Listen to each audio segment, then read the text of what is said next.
मतलब up to the stigma. Stigma क्या है? That is the part of pistil, ठीक है। तो यहाँ से पॉलन ग्रेन, ठीक है, जो ट्रांसफर होता है स्टिग्मा तक, इस प्रोसेस को हम कहते हैं पॉलिनेशन, ठीक है। अगर हम देखें तो पॉलिनेशन के बेसिस पे ये जो है 3 डिफरेंट टाइप का पॉलिनेशन जो है ओवरऑल प्लांट्स में देखने को मिलता है। पहला कौन सा है? Autogamy. First one is autogamy, second one is geitonogamy, and सबसे last third one is the xenogamy, ठीक है। अब इसमें आपका जो है डिफरेंस क्या है, ठीक है। इसमें आप क्या देखेंगे कि जो ऑटोगैमी है, ऑटोगैमी का मतलब होता है कि कोई एक फ्लावर है, सिंपल फ्लावर, इसी फ्लावर का आपका एंथर हो और इसी फ्लावर का आपका स्टिग्मा हो, सेम फ्लावर, और ये जो है एंथर से जो है स्टिग्मा पे आपका पॉलन का ट्रांसफर हो, किसमें? सेम फ्लावर, ध्यान रखेंगे, ठीक है। कोई बाइसेक्सुअल फ्लावर है, ठीक है, और उसमें जो है आप क्या करेंगे, देखेंगे कि उसमें जो मेल पार्ट है उसमें पॉलन वो स्टिग्मा के ऊपर लैंड कर जाए। इस टाइप अगर पॉलिनेशन दिखता है तो इसको हम बोलते हैं ऑटोगैमी। इसको हम क्या बोलते हैं? ऑटोगैमी, ठीक है। अगर हम इसी ऑटोगैमी को देखें तो ऑटोगैमी के बेसिस पे 2 डिफरेंट टाइप के फ्लावर आपको देखने पर मिलते हैं। इसमें से एक जो मैं आपको बताने जा रहा हूँ वो 60 क्वेश्चन आंसर में अक्सर आता रहता है कि क्लेस्टोगैमस फ्लावर क्या होता है। क्लेस्टोगैमस नोट कर लेंगे कि क्लेस्टोगैमस फ्लावर क्या होता है और कैसे ये ऑटोगैमी को प्रमोट करता है। तो क्लेस्टोगैमस फ्लावर हम उन्हें कहते हैं जो कि कभी जो है इसमें जो है कि ये ओपन होते ही नहीं है। इसमें ये वैसे फ्लावर हैं जो कभी भी ओपन नहीं होते। ओपन का मतलब ब्लूमिंग करते ही नहीं है, ठीक है। तो ये अगर फ्लावर कोई हमेशा ही बंद रहेगा through out flowering life cycle और उसके अंदर एंथर बन रहा है और वहीं स्टिग्मा है, तो ऐसे फ्लावर में क्या होता है, बाहर से किसी भी पॉलन की एंट्री पॉसिबल नहीं है। और ऐसे फ्लावर क्या होते हैं, 100% ऑटोगैमी को प्रमोट करते हैं। यहाँ पे और भी कोई ज़रूरत नहीं पड़ती और ऐसे फ्लावर में कभी भी पॉलिनेटर की ज़रूरत नहीं पड़ती है। किसमें? क्लेस्टोगैमस फ्लावर। तो क्लेस्टोगैमस फ्लावर वो फ्लावर होते हैं जो पूरी लाइफ में कभी ओपन नहीं होते हैं। Do not open. और इसमें जो फ्लावर में जो मेल फीमेल होते हैं वो आपस में ही पॉलिनेशन एंड फर्टिलाइजेशन की प्रोसेस को कंप्लीट कर देते हैं। तो ऐसे फ्लावर क्या बोलते हैं? क्लेस्टोगैमस फ्लावर। और ये ऑटोगैमी का सबसे बेस्ट एग्जाम्पल है, ठीक है। दूसरा आपका आता है, एक दूसरे टाइप का फ्लावर मिलता है, उसको हम लोग बोलते हैं कैस्मोगैमस, ठीक है। अब इसमें क्या है, ये जो है ये फ्लावर जो है आपका ओपन होता है और एंथर और स्टिग्मा बिल्कुल बाहर की तरफ होते हैं। तो फ्लावर अगर आप देखें तो वो फ्लावर के ओपनिंग एंड क्लोजिंग के बेसिस पे हम पूरे के पूरे फ्लावर को 2 कैटेगरीज में डिवाइड कर लेते हैं। पहला क्लेस्टोगैमस और दूसरा कैस्मोगैमस। तो क्लेस्टोगैमस जो होते हैं वो 100% आपके ऑटोगैमी को प्रमोट करते हैं, और जो कि कैस्मोगैमस फ्लावर में ऑटोगैमी भी मिल सकता है, नीटोगैमी भी मिल सकता है और जेनोगैमी भी मिल सकता है, ठीक है। अब हम यहाँ पे आगे आते हैं कि नीटोगैमी क्या होता है। तो नीटोगैमी में क्या है, प्लांट यहाँ पे सेम होगा, ठीक है, same plant but flower different. Pollination के लिए क्या होगा, यहाँ पे पॉलिनेशन के लिए क्या होगा, प्लांट तो सेम होगा लेकिन जो पॉलन आएगा वो इसी प्लांट के किसी दूसरे फ्लावर से आएगा, ठीक है। मान लीजिए कोई प्लांट है, उस पर 4 to 5 फ्लावर्स लगे हुए हैं, तो इसमें से क्या होगा, आपस में ही एक दूसरे में क्या होगा, वो पॉलन का ट्रांसफर करेंगे। तो इस तरीके मतलब सेम प्लांट हो बट डिफरेंट फ्लावर डिफरेंट हो, अगर ऐसा पॉलिनेशन देखने को मिलता है उसे हम बोलते हैं नीटोगैमी, ठीक है। And now third one is xenogamy. Xenogamy में क्या है, सेम स्पीसीज क्या होना जरूरी है, यहाँ पे सेम प्लांट स्पीसीज होना है बट प्लांट इज डिफरेंट, मतलब जो एंथर आता है वो डिफरेंट प्लांट से आता है, डिफरेंट फ्लावर से नहीं, वो डिफरेंट प्लांट से आता है। नियर बाय 3 से 4 प्लांट है तो एक से जो है आपका पॉलन वहां से जो है आएगा और दूसरे प्लांट के जो है स्टिग्मा, फ्लावर के स्टिग्मा पे क्या करेगा, लैंड करेगा। तो इस तरीके का अगर पॉलिनेशन आपको देखने को मिलता है तो उसको हम बोलते हैं जेनोगेमी। सो पॉलिनेशन जो है ये 3 टाइप्स के होते हैं और हमने इनके ऑल 3 टाइप्स को यहाँ पे डिस्कस कर लिया, ऑटोगेमी, नेटोगेमी एंड जेनोगेमी। क्लियर? यहाँ से कोई क्वेरी हो तो माइक अनम्यूट करके पूछ सकते हैं, अदरवाइज मैं जो है आगे प्रोसीड करूंगा। Any queries? And please note करते जाइएगा, हमेशा कॉपी पेन के साथ बैठा करिए और इसे नोट करते रहा करिए। ये आपका समरी नोट्स बनेगा, बहुत बढ़िया, आपको जो है प्रिपरेशन टाइम में आपको बहुत हेल्प करेगा। ठीक है, चलिए अब हम लोग आते हैं नेक्स्ट पार्ट। यहाँ पे नेक्स्ट देखते हैं कि ठीक है, हमने तो देख लिया पॉलिनेशन क्या होता है, कितने टाइप के होते हैं। अब हम यहाँ पे देखेंगे एजेंट्स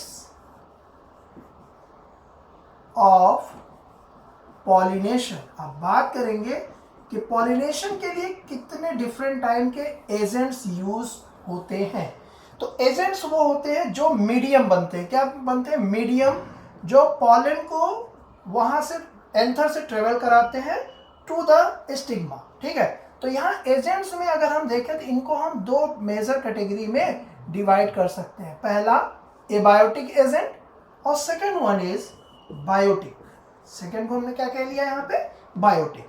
तो एबायोटिक एजेंट में अगर हम एग्जांपल लें तो ऑब्वियसली आप जानते हैं एबायोटिक फैक्टर क्या होते हैं? Air, water. ठीक है, ये जो है एग्जांपल है किसके? एबायोटिक फैक्टर के। इनके थ्रू बहुत ही कम प्लांट में जो है पॉलिनेशन देखने को मिलता है। बट बायोटिक में अगर जाएंगे तो इसका बहुत ही ब्रॉड ग्रुप है। ठीक है, बहुत सारे इंसेक्ट्स इसमें इन्वॉल्व होते हैं, एनिमल्स और other animals, higher animals involve होते हैं लाइक प्राइमेट्स। ठीक है, प्राइमेट्स, लिजर्ड, बर्ड, ठीक है, bee and so many and so on. तो बायोटिक में अगर आप देखेंगे तो बहुत ही बिग ग्रुप मिलता है जो कि क्या करता है? पॉलिनेशन का काम कराता है। ठीक है, तो अभी हमने क्या देखा? एजेंट्स ऑफ पॉलिनेशन में हमने 2 ब्रॉड कैटेगरीज करी, एबायोटिक एंड बायोटिक। और यहाँ पे एक पॉइंट मैंने बताया कि एबायोटिक के थ्रू बहुत ही कम प्लांट हैं ऐसे जिनमें एबायोटिक मोड के थ्रू जो है पॉलिनेशन देखने को मिलता है, और मेजॉरिटी ऑफ प्लांट आते हैं वो उनमें पॉलिनेशन जो है बायोटिक ग्रुप के थ्रू ही होता है। अब यहाँ पे हम थोड़ा सा देखेंगे कि ये जो पॉलिनेशन है, जो ये एजेंट्स इसमें इन्वॉल्व हो रहे हैं, तो प्लांट इन्हें क्या बेनिफिट देता है, प्लांट इसके लिए कैसे अडॉप्ट करता है अपने आप को। ठीक है, तो अब ये पॉइंट आप लोग थोड़ा सा नोट करें। तब हम लोग डिस्कस करते हैं कि एबायोटिक मोड से कैसे आपका पॉलिनेशन होता है। यहाँ पे पॉलिनेशन बाय एबायोटिक एजेंट्स। ठीक है, अब यहाँ पे हम देखेंगे सबसे पहले एयर। ठीक है, तो एयर के थ्रू अगर कोई पॉलिनेशन हो रहा है तो उस प्लांट को कैसा होना चाहिए, कैसा दिखना चाहिए, और उसमें किस टाइप के मॉडिफिकेशंस मिलने चाहिए। तो अगर एयर के थ्रू है या विंड पॉलिनेशन है तो इसमें सीधी सी बात है, पॉलन ग्रेन कैसा होना चाहिए? Light weight. उसका पॉलन ग्रेन का वेट कैसा होना चाहिए? लाइट। ठीक है, तो यहाँ अब यहाँ मॉडिफिकेशंस पे लिख लेते हैं, यहाँ पे लेट से पॉलन की कैटेगरीज। तो पॉलन कैसा होना चाहिए? Light weight. ठीक है, कैसा वेट हो? Light weight. नॉन स्टिकी कैसा होना चाहिए? नॉन स्टिकी, क्योंकि स्टिकी होगा तो आपस में एक दूसरे में वो जो है मिक्स कर जाएगा और वो जो है एयर में फ्लोट नहीं करेगा। तो पॉलन कैसा होना चाहिए? लाइट, नॉन स्टिकी और विंग्ड। कैसा होना चाहिए? विंग्ड। अगर उसमें विंग काइंड ऑफ कुछ अपर्चर है तो वो इजीली जो है एक जगह से दूसरी जगह वो फ्लाई कर सकता है, एयर के करंट के साथ फ्लो कर सकता है और स्टिग्मा तक वो रीच कर जाएगा। ठीक है, अब यहाँ पे एंथर कैसा होना चाहिए? अगर जो प्लांट ऐसे हैं जिनमें पॉलिनेशन बाय एयर होता है तो उसमें एंथर कैसे होने चाहिए?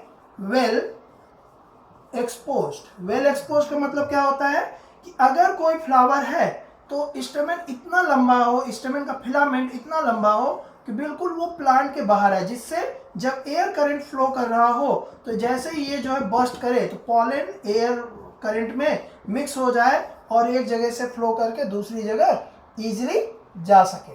ठीक है, तो इसको एंथर कैसा होना चाहिए, वेल एक्सपोज्ड। नाउ ऐसे प्लांट में जो विंड के थ्रू पॉलिनेशन मिलता है जिनमें, उसमें स्टिग्मा बेसिकली कैसी होनी चाहिए, लार्ज एंड फेदरी। ठीक है, कैसा होना चाहिए, लार्ज एंड फेदरी। अगर इसका एग्जांपल आपको देखना हो तो आप जानते हैं कि हम लोगों के एरिया में जो है बहुत ज़्यादा जो है कॉर्न की फसल हम लोग क्या करते हैं, कल्टीवेट करते हैं। तो कॉर्न में आप ध्यान से देखते हैं कि उसमें क्या होता है, एक जो वाइट या सम अदर कलर में हेयर लाइक स्ट्रक्चर बाहर निकला हुआ होता है, एक्सपोज रहता है। ठीक है, वो क्या है, वही आपका क्या होता है, वो एक्चुअली क्या है, स्टाइल एंड स्टिग्मा होता है। होता क्या है, स्टाइल एंड स्टिग्मा। तो आप देख सकते हो वो कितना ज़्यादा लार्ज है। तो एक्चुअली एयर या विंड पॉलिनेशन का बेस्ट एग्जाम्पल आपका मेज प्लांट है। अगर एग्जाम्पल हम देखें तो मेज, जो कि आपके एरिया में खूब सारा होता है, और इसे आप ध्यान से देखें तो ये सारे मॉडिफिकेशन आपको उस प्लांट में देखने को मिलेंगे। ठीक है, पॉलन जो है लाइट नॉन स्टिकी विंग्ड होता है, वेल एक्सपोज्ड होता है, एंथर वेल एक्सपोज्ड बिल्कुल बाहर की तरफ, एंड स्टिग्मा क्या है, लार्ज एंड फेदरी, जो कि आपके मेज प्लांट में साफ साफ देखने को मिलता है। और यहाँ पे फ्लावर फ्लावर ओवरऑल फ्लावर कैसा होना चाहिए, उसके बारे में हम थोड़ा सा बात कर लें। तो ओवरऑल जब फ्लावर की बात करेंगे तो फ्लावर क्या है, उसमें वन ओव्यूल, ठीक है, होना चाहिए, single ovule in ovary, and arranged in inflorescence. इसको अरेंज्ड इन इनफ्लोरेसेस। ठीक है, तो इनको क्या है, एक जगह एक साथ इकट्ठा रहना चाहिए। मतलब सॉलिटरी अगर फ्लावर होगा तो सॉलिटरी, अगर आप प्लांट कोई ऐसा देखिए उसमें फ्लावर सॉलिटरी हो, मतलब अलग हो, इन्फ्लोरेसेस पे ना लगा हुआ हो, तो ऐसे प्लांट में आप सीधे कह सकते हैं कि ये जो प्लांट है इसमें विंड के थ्रू पॉलिनेशन नहीं मिलेगा। क्योंकि अगर विंड के थ्रू पॉलिनेशन होना है तो ये क्राइटेरियाज उस पर्टिकुलर प्लांट में मिलने चाहिए। पॉलन कैसा होना चाहिए, light non sticky winged, anther well exposed, stigma large and feathery, flower one ovule arranged in inflorescences. That is the important part. What is the inflorescences? Inflorescences में आप जानते हैं कि more than 2 flowers एक साथ एक bunch में रहते हैं, तो ऐसे पार्ट को क्या बोल देते हैं, inflorescences बोल देते हैं। ठीक है, तो फ्लावर कैसा होना चाहिए, inflorescences, किसके लिए, फॉर विंड पॉलिनेशन। ठीक है, अब यहीं पे एक चीज और है, पॉलन का जो नंबर है ये भी बहुत लार्ज नंबर में प्रोड्यूस होना चाहिए। पॉलन कैसा होना चाहिए, लार्ज नंबर में, किसके रेशियो में, ओब्यूल के रेशियो में।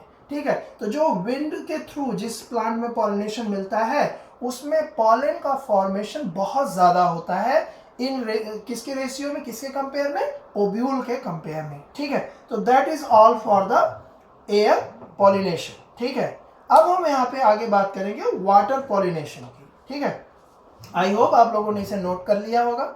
यहां तक कुछ क्वेश्चन पूछना हो तो आप पूछ सकते हैं, एनीवन?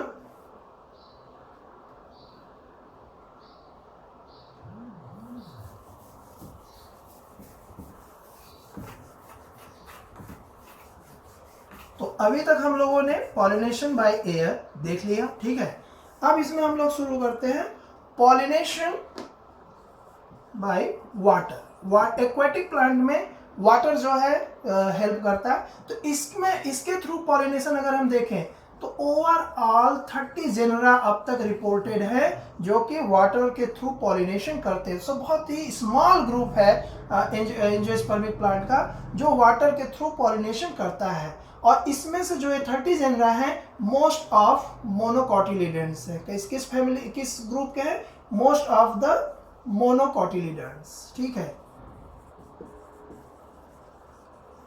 ठीक, तो अब वाटर के लिए अगर इसमें क्या क्या मॉडिफिकेशन होने चाहिए, तो अगर कोई प्लांट आपका जो है वाटर में है और वो वाटर के थ्रू ही पॉलिनेशन करता है, तो ऐसे प्लांट में क्या है कि जो है कुछ मॉडिफिकेशन होने जरूरी होते हैं। पॉलन ग्रेन जो है, पॉलन ग्रेन, इसका जो भी पॉलन ग्रेन है ये प्रोटेक्टेड होना चाहिए, किसके through, protected by mucilage. Mucilage, अगर इसके पॉलन के ऊपर म्यूसिलेज नहीं मिलेगा तो आप समझिएगा कि ये वाटर में क्या करेगा, पॉलन जो है रॉटन कर जाएगा, डिग्रेड कर जाएगा, और वो जो है फर्टिलाइजेशन के लिए नहीं सुटेबल रह जाएगा। सो सबसे मोस्ट प्रायोरिटी क्या है कि वाटर पॉलिनेशन के लिए, कि इसमें जो आपका पॉलन है वो म्यूसिलेज के थ्रू प्रोटेक्टेड होना चाहिए, ठीक है। और इसमें अगर फ्लैजला वगैरह हो या स्विमिंग के लिए कुछ स्पेशल एपर्चर हो जिसके थ्रू वो क्या कर सके, पैसिवली फ्लोट कर सके, तो वो भी इसमें क्या होगा, हेल्पफुल होगा। तो अब हम यहाँ पे थोड़ा सा एग्जांपल हम देखेंगे कि जो 30 हैं, तो इसमें हम कुछ एग्जांपल देख लेते हैं। जैसे वेलिसनेरिया, आपने नाम सुना होगा, वेलिसनेरिया इज द आपका फ्रेश वाटर प्लांट है। वेलिसनेरिया, इसमें जो है पॉलिनेशन बाय वाटर होता है। और एक है आपका जूस्टेरा जो कि मेरीन सी ग्रास है, ठीक है। इसमें भी जो है पॉलिनेशन किसके थ्रू मिलता है, थ्रू द वाटर। लेकिन जो वेलिसनेरिया है इसमें एक्सटर्नल होता है, इसमें इंटरनल होता है। अब क्या है ये एक्सटर्नल एंड इंटरनल, थोड़ा सा इसको हम यहाँ पे समझ लेंगे। तो जो इसमें पॉलिनेशन होता है, वेलिसनेरिया जो आपका एक प्लांट है, ये जो है आपका सबमर्ज एक्वेटिक प्लांट है। और इसमें होता क्या है, इसमें जो मेल फ्लावर है वो करता क्या है, उसमें एक लॉन्ग स्टॉल के थ्रू वो वाटर के सरफेस पे आके ओपन होता है। कहाँ पे ओपन होता है, वाटर के सरफेस पे आके। इसको अगर आपको देखना हो तो पेज नंबर 30 पे जाएंगे और फिगर 2.11 का ए वाला आप देखिए ध्यान से, ठीक है।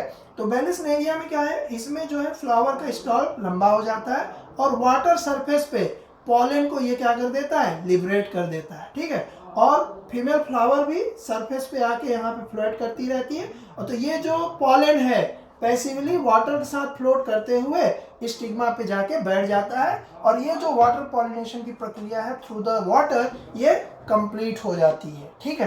तो इसमें क्या है, इसीलिए इसको हमने क्या बोल दिया, एक्सटर्नल। मतलब वाटर के अंदर नहीं हो रहा, वाटर के सरफेस पे हो रहा है। एक्सटर्नल का मतलब क्या है, वाटर के सरफेस पे हो रहा है। और जूस्टेरा को अगर हम देखें तो जूस्टेरा क्या है, बिल्कुल वाटर के अंदर रहता है।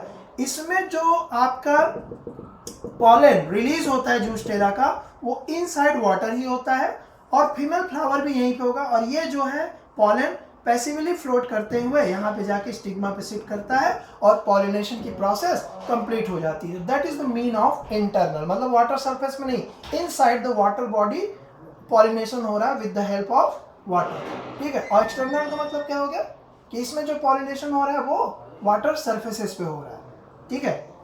चलिए, तो ये तो हो गया आपका, हमने देख लिया कि पॉलिनेशन बाय एबायोटिक एजेंट्स। अब हम लोग आगे बढ़ेंगे, ठीक है। पॉलिनेशन बाय बायोटिक एजेंट्स,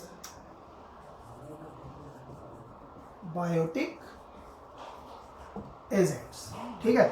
अब पॉलिनेशन बाय अगर बायोटिक एजेंट्स हम देखें, ठीक है, तो इनकी बहुत लंबी लिस्ट है, बी